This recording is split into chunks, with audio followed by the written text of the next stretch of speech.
Can someone become the Prime Minister of India without being a member of parliament? It sounds impossible, right? But actually the constitution allows it.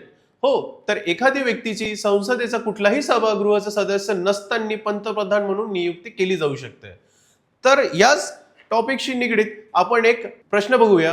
And the question says a person who is not a member of parliament can become a union minister or a prime minister, but he or she must become a member of parliament within, and the options are 3 months, 6 months, 1 year, or immediately. And the right answer is 6 months.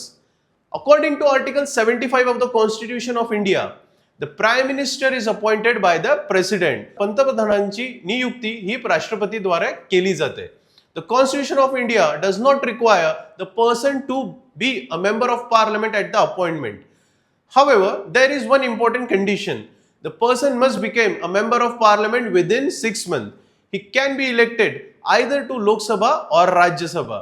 याचंच उदाहरण म्हणजे PV. Narasimha Rao. ते 1991 ला पंतप्रधान म्हणून नियुक्त झाले. ते कुठल्याही सभागृहाचे सदस्य नव्हते. For such political concepts, follow this page. Thank you.